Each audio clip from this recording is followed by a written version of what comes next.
Om Namo Bhagavate Vasudevaya.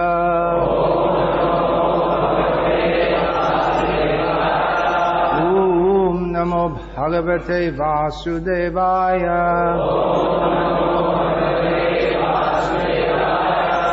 Om Namo Bhagavate Vasudevaya.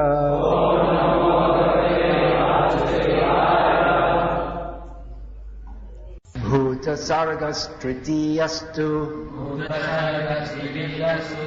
Tanmatro Drava Shaktiman Chaturtha Aindriya Sargo Yastu Jnana Kriyatmakaha. Translation: the sense perceptions are generated in the third creation, and from these the elements are generated. The fourth creation is the creation of knowledge and of working capacity. Text 17. Vaikariko devasarga panchamo yanmayang manaha shashtastu tamasa sargo yastva buddhi krita prabho. The fifth creation is that of the controlling deities by the interaction of the mode of goodness, of which the mind is the sum total. The sixth creation is the ignorant darkness of the living entity, by which the master acts as a fool. Purport: the demigods in the higher planets are called devas because they are all devotees of Lord Vishnu. Vishnu bhaktasmrito daiva asuras tad viparyayaha. All the devotees of Lord Vishnu are devas or demigods, whereas all others are asuras. That is the division of the devas and the asuras. Devas are situated in the mode of goodness of material nature, whereas the asuras are situated in the modes of passion or ignorance. The demigods or controlling deities are entrusted with departmental management of all the different functions of the material world. For example, one of our sense organs, the eye, is controlled by light. Light is distributed by the sun rays, and their controlling deity is the sun. Similarly, mind is controlled by the moon. All other senses, both for working and for acquiring knowledge, are controlled by the different demigods. The demigods are assistants of the Lord in the management of material affairs. After the creation of the demigods, all entities are covered by the darkness of ignorance. Each and every living being in this material world is conditioned by his mentality of lording it over the resources of material nature. Although a living entity is the master of the material world, he is conditioned by ignorance, by the false impression of being the proprietor of material things. The energy of the Lord, called avidya, is the bewildering factor of the conditioned souls. The material nature is called avidya or ignorance, but to the devotees of the Lord engaged in pure devotional service, this energy becomes vidya or pure knowledge. This is confirmed in Bhagavad-gita. The energy of the Lord transforms from Mahamaya to Yogamaya and appears to pure devotees in her real feature. The material nature therefore appears to function in three phases: as the creative principle of the material world, as ignorance, and as knowledge. As disclosed in the previous verse, in the fourth creation, the power of knowledge is also created. The conditioned souls are not originally fools, but by the influence of the avidya function of material nature, they are made fools, and thus they are unable to utilize knowledge in the proper channel. By the influence of darkness, the conditioned soul forgets his relationship with the Supreme Lord, and is overwhelmed by attachment, hatred, pride, ignorance, and false identification, the five kinds of illusion that cause material bondage. Here in the purport, Srila Prabhupada makes the very interesting comment that Maya, which is meant for deluding the conditioned souls in the material world, acts as vidya for the devotees. Maya means avidya, moha, illusion. What is the nature of illusion? And that is a point of dissension between Mayavadis and Vaishnavas. The Mayavadis say that illusion, that I was discussing just the other day, illusion means to accept that which is unreal as real. That which the Mayavadis say, illusion means to accept that which has no existence as having existence. Both Mayavadis and Vaishnavas say that illusion means to accept that which is unreal as real. The Mayavadis say that illusion means to accept that which has no existence as having existence. In other words, they say Brahma Satyam Jagan Vidya, this world is false. When the Vaishnavas say that illusion, that is one understanding of illusion. Another understanding is to misidentify one thing for another. So the Vaishnavas accept that in one sense this material world is false, inasmuch as it doesn't last eternally. But the nature of illusion by which we are illusioned in this material world is the false identification of this world as the place of our real existence. And false perception of this material world as a place for our enjoyment, which is not. Yaya samohita jiva. This material energy is that by which the living beings, they are put into complete illusion. Atmanas trigunatmakaha. The spirit soul becomes overwhelmed by the three modes of material nature. But for one who's a devotee who sees things as they are, sees through the eye of scripture, shastra chakshusha, then he sees this material world, but he sees it without illusion. He sees it as it is. He sees everything in relationship to Krishna. Yomam pashyati sarvatra sarvam cha mai pashyati tasyaham na pranashyami sacha mai na pranashyati. Krishna says, do you know the translation of this verse? Can you say it? One who sees me, everything is also lost, and I am also lost in you. You left out an important word there. He's not lost. Not lost. That's exactly. One who sees me everywhere and sees everything in me, Krishna says, I am never lost to him and he is never lost to me. So one who sees through the eye of scripture sees Krishna in everything and Krishna everywhere. Just like you see a tree and I see a tree. A devotee sees a tree and a non-devotee sees a tree. But a non-devotee, mostly you don't see a tree as anything, being anything. You just don't think about it. But you just see it as part of the material energy. It's there. Maybe I could cut the branches and make a fire in the winter. But a devotee sees this is Krishna's manifestation. Different vision. Krishna gives so many examples in Bhagavad-gita how we can understand his presence in everything. For instance, Rasoham. It's famous. I think that's the most famous of all these verses. Rasoham apsu. I am the tasting water. Prabhasmi shashi suryayaho. I am the light of the sun and the moon. Pranava sarva vedeshu shabdake parushangmashu. So these are things that we see regularly, we experience regularly. The taste of water. Any taste we taste. We cannot taste without water. If your mouth is completely dry, is it correct? If your mouth is completely dry and you eat some completely dry food, actually of course some saliva will come in the mouth. But you can't taste without rasa, without water. It's not possible to taste. So water is the medium by which taste is experienced, and that taste is a representation of Krishna. And the light of the sun and the moon, either you see the sun in the daytime, or even if you don't see the sun, sometimes the clouds cover the sun. But you see the light, and you understand this is the representation of Krishna. Generally the followers of the Vedic culture, when the sun rises, they offer prayers. Or maybe they will perform Surya Namaskar, recognizing that without the sun, how can we live? What can we do? We can't see anything. Devotees, they also see the sun. When they see the sun rising, they offer, you can offer the prayer, Yat Chaksharesha Savita Sakala Grahana Raja Samasta Suramurti Rashesha Teja Yatyagaya Brahmati Samvrita Kala Chakro Govindamadi Purusham Tamahamajan. This vast rising ball, you see, the sun. In the morning, in the summer, when we see the sunrise, we know now scorching will begin.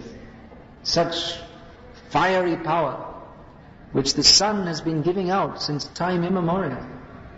According to modern scientists, that the amount of energy given out by the sun in 1 second is that all the energy the human race uses from its power stations and the more primitive forms of power harnessment, making a fire and sitting, warming your hands at it. Now it's the fire lighting season.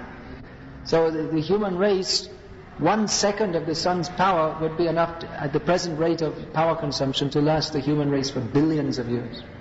Because anyway, how much of the sun's power lands on this planet? Just a very tiny, tiny, tiny part. It must be less than 1/1,000,000%, much less because you see the Earth planet in relation to the whole universe, how small it is. So the sun is giving out so much power, and it's not diminishing. It goes on giving out power. Now it's also the Fataka season. So we see that people are lighting fireworks, and it lasts for a short time, and they go pat, pat, pat, and then it's finished. But the sun is giving out how much more power than a firework? It's practically inestimable. Practically unlimitedly more power. But it doesn't diminish. It doesn't burn out. It goes on giving out light and heat, tremendous light and heat. We can't imagine how much light and heat. We're feeling it as too hot. Even we are so many millions of miles away, we're feeling it as too hot. The power of the sun is so immense. So when we see the sun rising, we can think, oh, this is Krishna, this representation of Krishna. This sun, which is compared to the eye of the universal form of the Lord, that is a representation of Krishna. So powerful. But it's only giving out a tiny, tiny, tiny bit of the power of Krishna. So this way we see the sun. We see the moon. It's also a representation of Krishna. Prabhupada Shashi. Shashi is mentioned before Surya. The moon. We understand from the Vedic literatures that the moon, apart from giving a little light at night, not much now, you won't notice because you're living in the town with the neon lights, but I'm out in the village. Now it's all the moon is now almost Maranchand, almost completely dead and finished. It's coming up to the end of the lunar phase. Soon it will be Amavasya. But the moon gives a little light at night, but the moon also has a function in nourishing the vegetables. That's one more function. What is that? Krishna says in Bhagavad-gita, Ojas, what is that? 13th chapter. Is it 13th chapter or 15th chapter? No. Where Krishna says, I become the moon. Yat chandramasi yat shagno tat tejo vidimamakam. No, Krishna says, the light of the fire and the moon comes from me. There's another one when he says, Somo bhutva. What is that? I become the moon and nourish the vegetables. I can't remember just now. Huh? Krishnami choshadi sarva Somo bhutva rasatmakaha. I become the moon and give rasa, give taste to the vegetables. Those who are cultivators, they also understand. You have to plant the vegetables a certain day of the moon. They understand how the moon is giving life to the vegetables, giving flavor. There's one method of cultivation of vegetables, aquaculture. It's been developed in the Western countries, where you just grow them indoors in some plastic container with water only, no fertilizers, nothing. So you grow vegetables and no flavor, because the moon gives the flavor. So when you eat the vegetable, you think, oh, nice flavor. The flavor is coming from Krishna, from the moon. And also because when we take prasad, Krishna eats it, and that also gives more flavor. The flavor of Krishna's lips, saliva. And the moon also has a function in controlling the waters, the tides, you see. High tide on Purnima. They become more, controls them. And also the water within the body. I was told, one doctor told me, that if you perform Is this generally accepted? I think I asked you about this before. If you perform surgery, they prefer not to do surgery on Purnima or around Purnima because the blood will flow more. You didn't hear that? That's one doctor told me. Maybe he's an Ayurvedic doctor.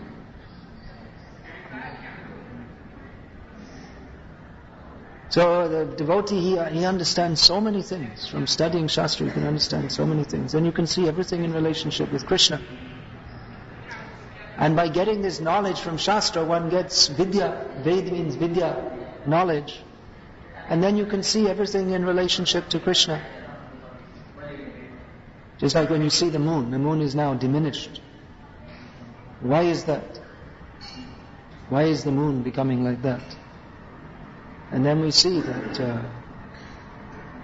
of course, there may be a scientific explanation, which is also maybe acceptable, but according to the Puranic literature, the moon was cursed at one point. By who? Who was that? By Daksha? And Daksha cursed Buddha. By Ganesh. And that story I don't know. There's another story. There may be so many, he may have been cursed more than once. That's also true. See, I don't know the story very well myself.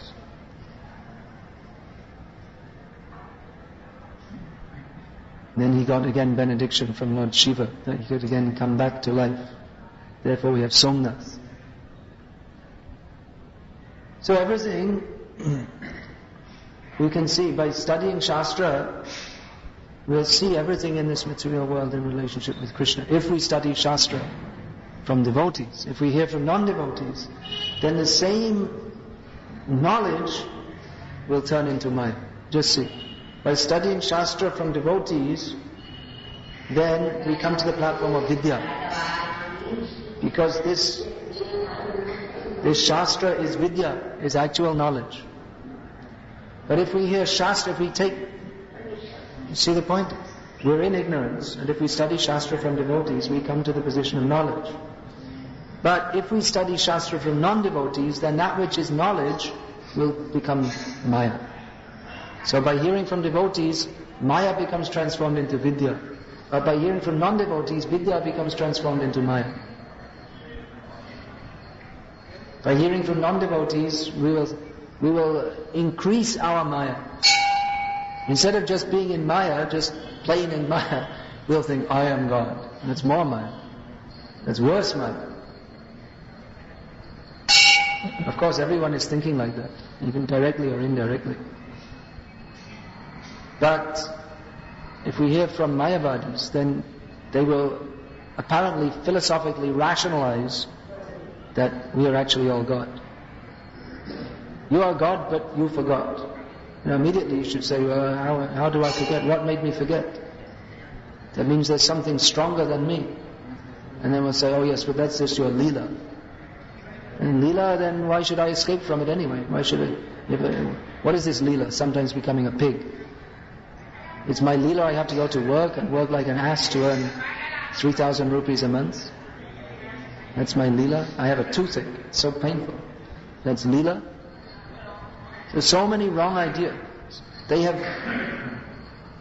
make big philosophical talks, but it's all wrong. Just like in mathematics, you can make a big calculus and so many things.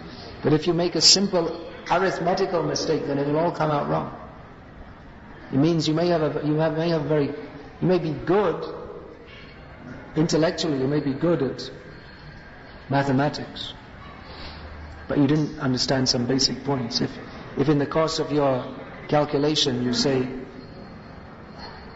5x squared times 5x squared equals 24x cubed, you may understand the principle of multiplication, but you made some arithmetical mistake.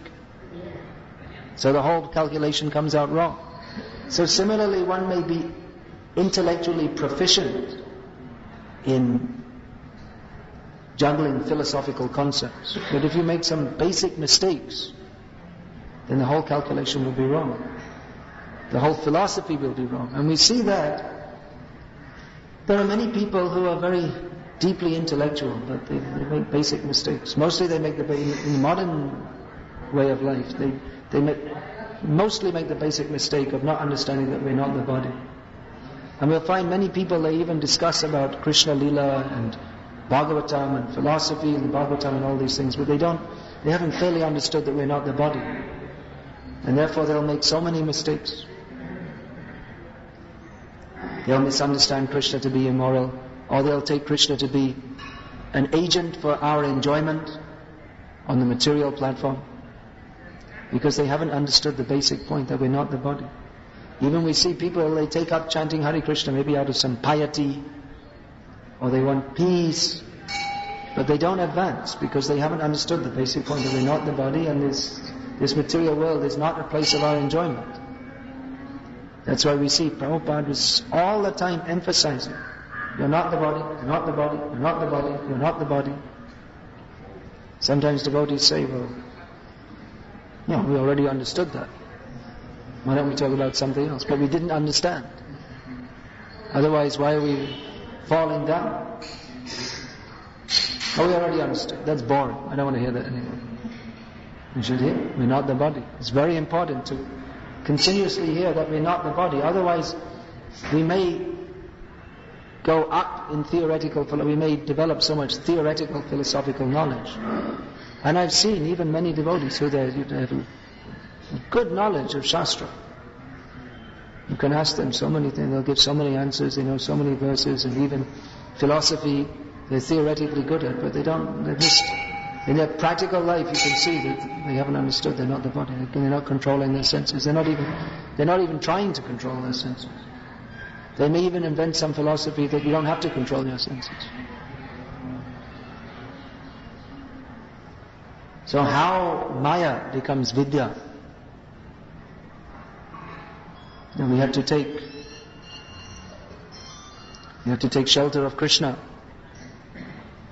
And then Maya, who is the devotee of Krishna, will help us to develop that knowledge. But if we only, as a formality, take up devotional service, then Maya won't be cheated, and Krishna won't be cheated. She will very subtly trick us, because we want to be tricked. If we're not serious about Krishna consciousness, then we will think, I'm a great devotee, I'm making so much advancement, I'm so learned, when actually we're just completely in Maya. Unless we actually surrender to Krishna. Maya is more powerful. That we should always remember. We have no power before Maya. This morning I was just out chanting my rounds. There's a dog was there and a mouse. The mouse was going on the path and the dog caught it, took it. Usually you see cats, they do that, but this dog took it. So the mouse was trying to run for shelter. There were some bamboos piled up. He was trying to run, but too late. The dog got him. There's nothing he could do. He was trying to run, but there's nothing he can do. The dog is much bigger and faster and more powerful. So I was thinking, that's just like Maya. There's nothing we can do. What can we do?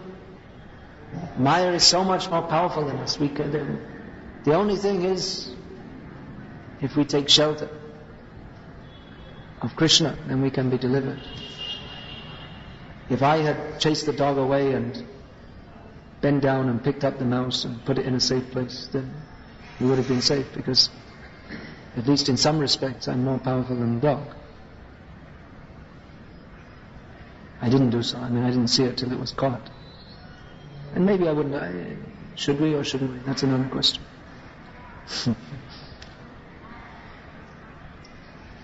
But that's, you see, like that, whatever you see, we can see in relationship to Krishna.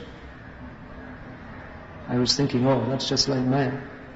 Maya is catching us just like that. We're completely powerless.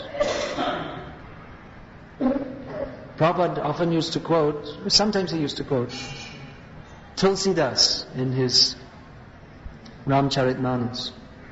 Gives the example that when the river is flooding, very powerful currents, that even great elephants can be carried away by that. And the elephant is very powerful.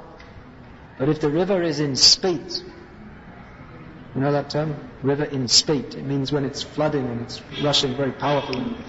then even a very powerful elephant will be washed away, and there's nothing he can do. But the fish in the water swims against the current. He takes pleasure in swimming against the current, which the elephant cannot resist. Why is that? Tulsidas gives the example, because he's taken shelter of the water. So he gives the example that if you take shelter of the Lord, then even though the current of Maya is very powerful, then we can defy Maya, or not exactly defy, but we can swim happily in the water of the Bhakti Rasamrita Sindhu. Of course, we don't accept Tulsidas as being ultimately authoritative, but still, if anyone says any good thing, we can quote that. It doesn't mean that we accept everything he says is powerful. We quote Shankaracharya. Shankaracharya gives so many instructions about renunciation. So we can accept those. Prabhupada sometimes used to quote, what was that? Nari sthanabharam atanabhidesham. What is that? Don't be attracted to the breasts and navel of a woman. That is mangsa vikara. It's only flesh. Don't be attracted. So we can adopt such a teaching. It doesn't mean we accept everything Shankaracharya says. But some knowledge is there. Even people who are completely away from the Vedic knowledge, if they say something valuable, we can accept that. There is that Abraham Lincoln said, he has a right to criticize who has a heart to help. It's a good instruction. That doesn't mean that we should follow Abraham Lincoln, who is a beef eater. Well, Abraham Lincoln said that, it's a good instruction, therefore we should eat beef, because he ate beef. No. We don't accept him as an absolute authority. But if he says something acceptable, we can incorporate. This discussion comes up. There's 7 habits of highly successful people. Well, should we study or shouldn't we? There are many instructions there which this Stephen Covey has some insights into human dealings. So, if he has said something good, we can accept it. We should, so many things he says which are good instructions. What is that? We should be proactive. See the problem before it happens. Preempt it.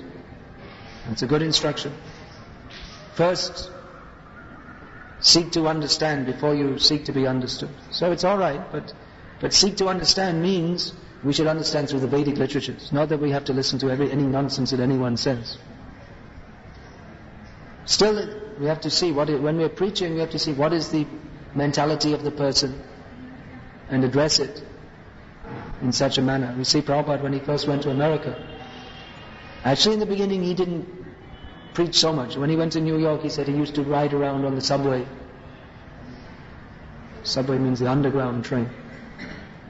He used to see and speak.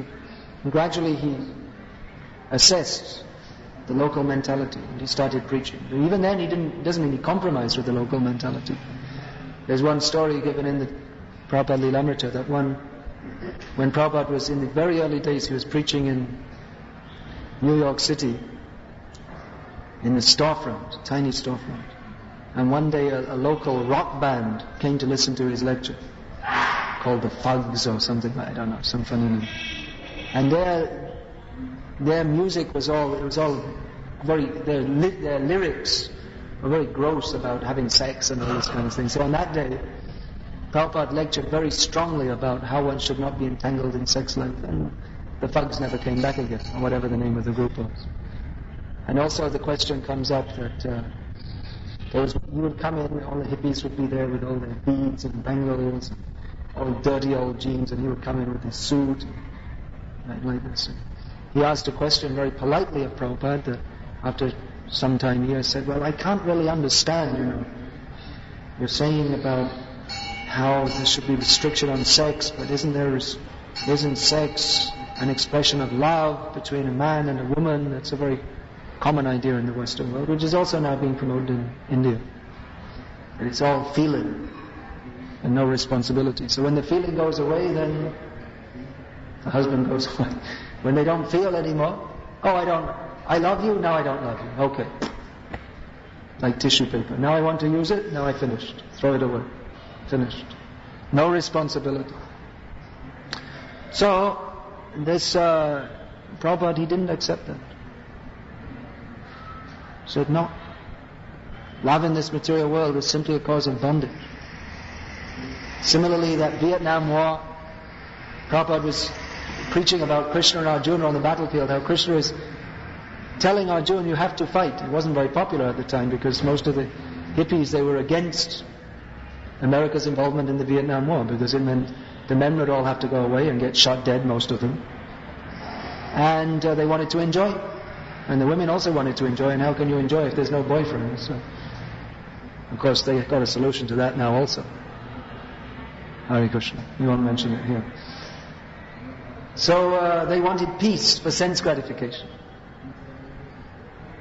All over the world saying, we want peace. Well, why? So we can enjoy sense gratification unrestrictedly. But Prabhupada didn't accept. Even people protested that this war is not very good. That's also necessary. Sometimes it's required. Not very popular. Anyway, I was getting deviated. I was talking about Stephen Covey. We may also accept some of his ideas. He has some good ideas. But we don't accept his whole way of thinking. That's very dangerous. If you think, oh, he said, this is right, what he says, this is right, this is right. Well, we have to see. It may not be fully right. Just like first understand before you try to be understood. But that's not actually our process, that we try to understand what the person says and accept it as being bona fide. No, if he talks all rubbish, which most people do, then we have to understand that he's talking rubbish. We have to understand from the Vedic literatures. That is our authority. But the problem is, you see, well, he says this sounds good, that sounds good, and then you think, well, everything he says is good. So become a Mormon. He's a Mormon. You know what a Mormon is? It's a modern sect of Christianity. So that's the problem. You have to see everything through the eye of Shastra. Even Shastra you have to see through the eyes of Acharyas. Because in Shastra there are many things which may seem, it's not possible to understand. Who's going to understand Bhagavad-gita unless it's explained by an Acharya? Who's going to understand Srimad Bhagavatam? All this is what you see, all this. Vaikariko, Deva Sarga. Who's going to understand all this? It's not easy to understand. There are so many points. Why Vamandev is cheating Bali Maharaj? Who can understand unless it's explained by Acharyas? Why Mohini Murti is bewildering Lord Shiva? Unless it's explained by Acharyas, it's not possible to understand. So we see through the eye of Shastra. But the power of vision comes, agyanitimirandhasya jnananjana shalaka, by the shalaka, by the cutting of the knife which is applied by Guru. So that's Guru Sadhu Shastra. We have to see all together. Even in Shastra there are some statements which our Acharyas don't accept, even though it's in Shastra. Just like the story in Mahabharata of Mahavishnu took a white hair and a black hair from his head, and that became Balarama and Krishna. But our Acharyas, they don't accept that. They say that such stories are given simply for the bewilderment of atheists. Because it's known that the atheists, they also study Shastra. So, you want this Veda is Kalpataru, desire tree. So you want to be bewildered? Here, take this. This will make you more bewildered. Krishna is shot dead. Oh, you see? Shot dead. That means Janma Karma Chame Divyam, that Krishna is Ajopi Sana Vyayatma. Krishna's body, Avyayatma, it never deteriorates. You see, this means what Krishna said in Bhagavad-gita. He said that in Bhagavad-gita, but now we understand he's bluffing because he got shot dead. Avyayatma means my form never deteriorates, it never dies. And you see, Krishna got shot dead. That means Bhagavad-gita is bogus. But Krishna, just in the same section where he says, Ajopi Sanavyayatma, he also says, Janma Karma Chame Divyam, my activities are all transcendental. So he's apparently getting shot dead, and that is also transcendental. And he went in his self-same form to the spiritual world. So everything has to be understood through Acharyas. Then we can see properly. And as soon as we start to speculate and give our own interpretations, then we become in a very dangerous situation. Very dangerous. So we have to see, this Maya can also be knowledge. Maya can act to give us knowledge. But to get knowledge from Maya, we have to submit to Krishna.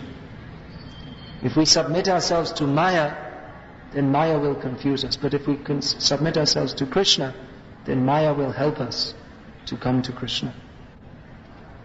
So that choice we have to make. We have to surrender to Krishna. And then everything we see and everything we do will be an impetus for us to become more and more Krishna conscious. Otherwise, in the bewildered condition, everything we see and everything we do is simply entangling us more and more and more in illusion. But when we place our mind at the lotus feet of Krishna, Savai Mana Krishna Padara Vindayoho, the first thing is to place the mind of Krishna at the lotus feet of Krishna. Then the very mind, which could be our enemy, Admaiva Ripuratmanaha, Admaiva Hyatmano Bandhuratmaiva Ripuratmanaha, the mind can be our enemy, but if we place our mind at the lotus feet of Krishna, then that very same mind becomes our friend to deliver us. Udhared Atmanatmanam Natmanam Avasadayat. We should deliver ourselves with the help of our mind, not become more and more entangled. So the point is to place our mind at the lotus feet of Krishna. Then we can understand Krishna. Maya helps us. But if we don't have the attitude of taking shelter of Krishna, then even if we study Shastra, we won't find Krishna. We'll find so many objections to Krishna consciousness by studying Shastra. Even by reading Prabhupada's books, if we don't have the attitude of surrendering to Krishna, then we'll find so many mistakes and faults and contradictions, and we'll say this is all material and it's bogus and it's mundane, I'm more intelligent, I know better, and we'll go to hell by studying Shastra. That's also possible. So in this verse and purport is also mentioned Devas and Asuras. Deva means Vishnu Bhakti Smrito Daiva, and Asurya Tad Viparyayaha. Devotee is godly, and the opposite of that is the demon. So one can be a demon even by studying Shastra. You can be rising early in the morning, following Vedic rituals, studying Shastra, quoting Shastra, and be a demon if he doesn't have the sense of subordination to Krishna.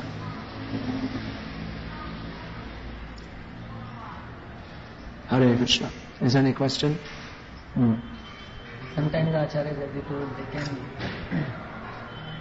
from the Shastra, they can tell something like it is for atheists, some inside meaning, which is not easily understandable. So sometimes people are telling our acharyas have said like this. Our acharya, yes. Someone says our acharya says this. Then we come to discussion. What is the siddhanta? Why did the acharyas? Why Jiva Goswami says we can't accept that Vishnu has a white hair anyway? Because why would he have a white hair? That's a sign of old age. He doesn't have any. He's not affected by old age. So he rejects this because it's opposiddhanta. It's against the siddhanta. Then we have to see our acharya says this, and if your acharya says something which is opposiddhanta, which is maybe according to his siddhanta, but it's against our siddhanta, or what is actually, there's no question of my siddhanta, your siddhanta. Siddhanta means which is correct in all times, places and circumstances. But people take different philosophies to be siddhanta, different conclusions. Just like in South India, Shaiva siddhanta. They say that Lord Shiva is supreme. There's one group of Shaivas following what they call Shaiva siddhanta. You know this? So then you come to discussion, what is the actual siddhanta?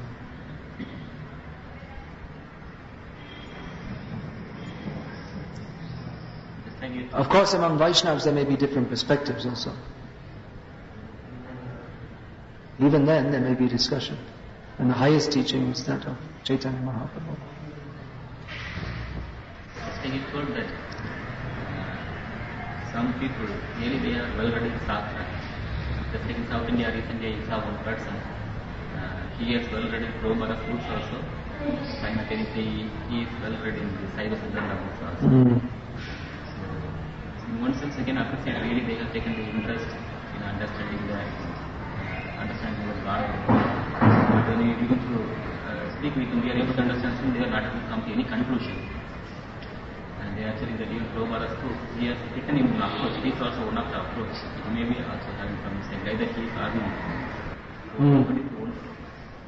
Yeah, we can appreciate people who study Shastra, and at least they're philosophical, and they have faith in the Vedas. You see, Chaitanya Mahaprabhu, he discussed with Sarvabhauma Bhattacharya, Prakashananda Saraswati on the basis of Shastra. They were willing to discuss on the basis of Shastra. Then when he came to the Buddhists, it was stated that actually they're not fit even to discuss with, because they don't accept the Shastra. Vedna manya bodhaita nastik. That stated that the Buddhists, they're considered atheists because they don't accept Shastra. So that is a quality. And even they may have a demoniac conclusion. If they're within the Vedic culture, to some extent that will make them godly, just by being within the Vedic culture. And certainly a Vedic demon is more elevated than a non-Vedic demon. And that will help them to some extent. At least if they accept the Vedas, they're not going to eat meat. I mean, they're not going to eat cow's meat, at least. And they'll have at least some superficial respect for Ganga, Govinda, others. So yes, certainly if someone is learned in the Shastra, we can appreciate that. But it's that example, you may have so many zeros, you have to put a 1 in front of it to make it actually valuable. Prabhupada used that example in the Western countries. You've got so much money, well organized, good education, all these things. Now but it all adds up to 0 if you're not Krishna conscious. But if you put a 1 in front of it, then it becomes, you have so many zeros, it all adds up to 0. But if you put a 1 in front, it becomes very valuable. That 1 is Krishna conscious. So in the same way, we see that people, they may have material qualities, education, wealth, all these things. So if they use that in Krishna's service, it becomes an asset. That's why Prabhupada also said that we encourage that you preach to the student class. So that, he said, otherwise if we go on increasing more, he said they're more intelligent, they can take up leadership. The Prabhupada said if we simply go on increasing the numbers of our devotees, but we don't have any devotees fit to lead, then it will simply make a chaos. So these are all different considerations. Another question is that, he said, sometimes we are able to bring some people into Krishna consciousness, even they may not have so much Shastra English. Yeah, that's also the... if you are this person seems to be a pious person, so what should be practically how to do to bring them? Yeah, that's another point we were discussing the other night. At least here in India, more than in the Western countries, especially North Europe and America. Maybe in Latin countries, some countries in the Western world also, people are more simple and pious, and they can come to Krishna consciousness without much philosophical understanding. They may not be very educated, or they may not be very inclined, and therefore they don't have much philosophical understanding. But such people, they can become good advantages and good advanced if they associate, if they get plenty of association with devotees who are fixed in proper understanding. But otherwise it's going to be very difficult for them to properly advance. And even they may go on chanting for many years and they may have serious misconceptions. Unless people understand that all these different so-called swamis and gurus, they're all bogus. Unless they have a philosophy, then they'll think, yes, I'm chanting Hare Krishna and this is the sampradaya I'm in, and the other sampradayas are also good, and sometimes they hold some yagya or they have some katha, and you can also go to that. It's all nice, it's all the same. And they'll become poisoned and polluted. So we have to preach strongly, actually. We have to make people understand that it's not all the same.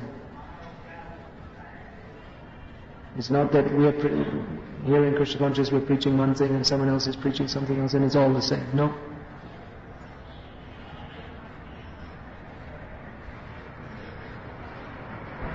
One instance in Vrindavan, one prem yogi, they were impersonals, they were very intellectuals. Yeah. So God was allowing him to associate with him. Yeah. And not right away rejecting him, but that example, one prem yogi came and he was an impersonalist. I think he was maybe a sannyasi even, was he? You remember, you recently read that? He was some kind of anyway he was Mayavadi and well read in Shastra, and Prabhupada kept him with him, and he even had him help in the translation of his books, and after about 9 months he gave him sannyas. Bhakti Prem Swami. So, yeah, actually in those days, in the 70s, very few Indian people were joining our movement. Very few were joining us. So, and even the few who were joining, they were mostly like, actually hardly anyone was joining. And who was joining were mostly not very educated, not very capable. So, did someone just turn it up? So, when any Indian devotee of any caliber came to our movement, anyone came, Prabhupada would encourage them tremendously. He gave Bhakti Charu Maharaj first and second initiation in a few days, and after a few months more he gave him sannyas. And his Bhakti Prem Yogi, I think he gave him first, second and sannyas all at once. And he went away after some time. He's in prison now in America for 50 years for molesting, something like that, molesting children. I mean, he left shortly after taking sannyas, but my point is, Prabhupada, he kept, there was another one, Anantaram Shastri. He used to chant all these stotras. He made up some prayer for Prabhupada. Prabhupada appreciated that. He used to go around with this dhuna, ding ding ding ding ding ding. So Prabhupada encouraged. In those days very few were coming. He encouraged them very much. Because the Western devotees, especially in those days, they were mostly very uncultured actually. Wild, completely wild bunch, including, I can't say I was any different. Maybe I'm a little better now by your association. But Prabhupada had good hope that, actually at that time Prabhupada was preaching in India, and most of his Western devotees, I think all of them, they couldn't understand why. Because, I mean, even when I came to India for staying in 1977. I came first in 76, just for 6 weeks. And I came to stay in 77. So in those days we were preaching, and I mean, everywhere we went, practically everyone we spoke to, it was all Mayavad, but they'd all say, no, ultimately it's all impersonal and everything is all one. And it was horrible. I mean, it was everywhere, all the time. Even people would come and appreciate, it's very nice, you're chanting Hare Krishna, and you'll get Bhagavan's blessings, and then you can merge into the oneness. And it's such, no one seemed to be very serious. Like I said, very few came. This Bhakti Prem came, and Bhakti Charu Maharaj came. He was actually, he'd been in Germany before. He studied in Germany. So in those days it was unusual for Indians to go overseas. Very few. Yashamati Nandan, he also joined in the West. So like that. So the Western devotees, Prabhupada was bringing them because the Indians, they weren't joining. So Prabhupada wanted to develop preaching in India, and he needed someone to help him. And Prabhupada was practically the GBC for India. He was doing all management matters and everything himself. The Westerners are completely incapable. They're getting cheated all the time. And people couldn't understand why Prabhupada was pushing it so much. Why are we making so much effort to preach here in India, where the people anyway, they're just all talk nonsense and they're not interested in joining.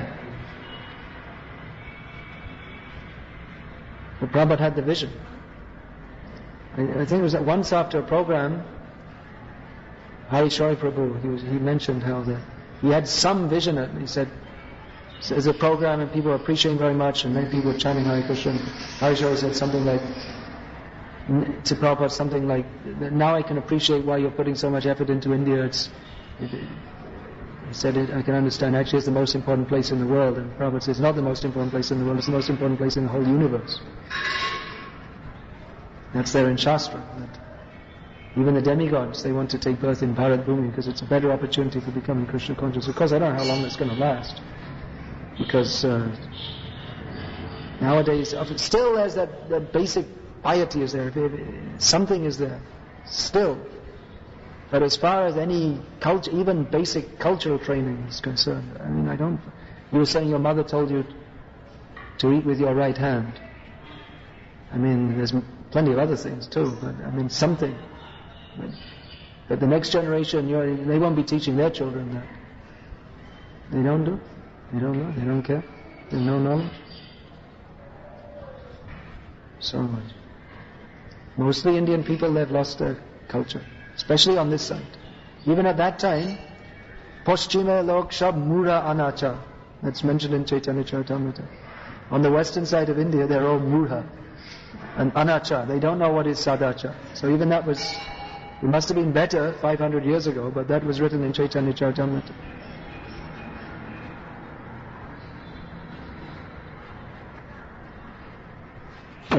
Srimad Bhagavatam ki jai.